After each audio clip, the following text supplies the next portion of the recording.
Hello friends, तो आइए आप सभी का एक बार फिर से इस नए क्लास में स्वागत करते हैं। तो फ्रेंड्स, पिछले वीडियो में हम लोग जो है कुछ आंकिक प्रश्न सॉल्व किए थे और उसी के साथ जो है हम लोगों का पहला चैप्टर भी समाप्त हो गया है। तो अब हम लोग पढ़ने वाले हैं दूसरा चैप्टर, जिसका नाम है गति यानी मोशन।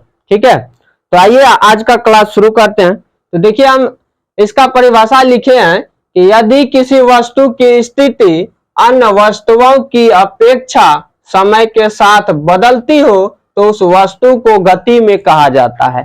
तो सबसे पहले गति का मतलब क्या होता है, यानी मोशन।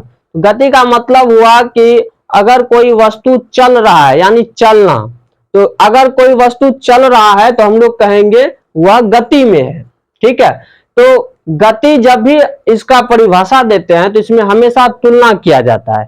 ठीक है, क्योंकि यहाँ भी हम तुलना किए हैं कि अन्य वस्तुओं की अपेक्षा यानी किसी दूसरे वस्तु के अपेक्षा अगर उस वस्तु के स्थिति में परिवर्तन होता है, स्थिति मतलब जगह, अगर उस वस्तु के जगह में परिवर्तन होता है, बदलाव होता है, तो हम कहेंगे कि वह जो वस्तु है वह गति में है।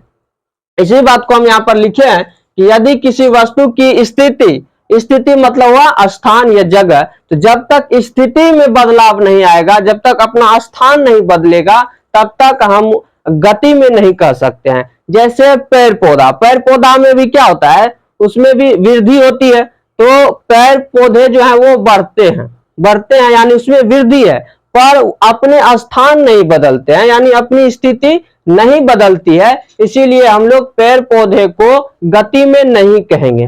तो गति में किसको कहेंगे, तो जो वस्तु अन्य वस्तुओं की अपेक्षा समय के साथ अपनी स्थिति बदलेगा, अपना जगह बदलेगा, उस वस्तु को हम लोग कहते हैं कि यह वस्तु गति में है।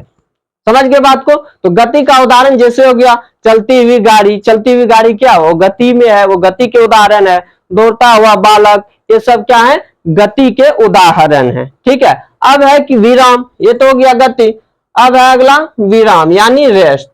तो रेस्ट की विराम किसे कहेंगे, तो जब कोई वस्तु किसी अन्य वस्तु की अपेक्षा समय के साथ अपने स्थान, अपने जगह को नहीं बदलेगा, तो उस वस्तु को हम लोग कहते हैं कि यह वस्तु विराम में है, यानी इसमें गति नहीं हो रही है।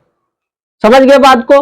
तो अगर किसी वस्तु की अपेक्षा समय के साथ अपना स्थान यानी अपनी स्थिति को बदलते हैं तो हम लोग कहेंगे गति में है। अगर स्थिति नहीं बदल रही है तो हम लोग कहेंगे विराम में है। जैसे इसका उदाहरण हो गया टेबल, रखा हुआ टेबल, वो क्या है, वो जिस स्थान पर उसको रख देते हैं, जिस जगह पर रखते हैं वहीं पर रखा रहता है, यानी उस वस्तु की स्थिति चेंज नहीं होती है, यानी अपना जगह नहीं बदलता है। इसका मतलब वह विराम में है। तो रखा हुआ टेबल वह विराम के उदाहरण है।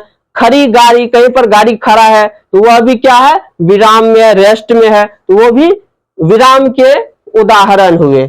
या पेड़ पौधे, यहाँ देखिए पेड़ पौधे भी लिखे हैं, तो यहाँ कंफ्यूज नहीं होना है, क्योंकि पेड़ पौधे में वृद्धि होती है, पेड़ पौधे बढ़ते हैं लेकिन अपना स्थान नहीं बदलता है। और ये जो परिभाषा है विराम का हो या चाहे गति का हो, यह स्थिति के ऊपर परिभाषित है, यानी स्थान के ऊपर। जब तक कोई वस्तु अपना स्थान नहीं बदलेगा, अपना जगह नहीं बदलेगा, तब तक हम नहीं कहेंगे कि वह वस्तु गति में है।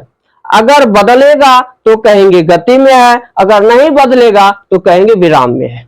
क्लियर है। तो चलिए, अगर आज का क्लास आप लोग समझ गए हैं गति और विराम, तो इस वीडियो को कर दीजिए लाइक और अपने दोस्तों में कर दीजिए इसको शेयर। तो चलिए हम मिलते हैं अब आगे की क्लास में, क्योंकि आज इस चैप्टर का क्या है, स्टार्टिंग पॉइंट था, इंट्रोडक्शन की क्लास, इसीलिए इसमें मात्र 2 ही लिए थे, गति और विराम। अब हम आगे जो होगा वो आगे की क्लास में पढ़ाएंगे। तो आज के लिए इतना ही।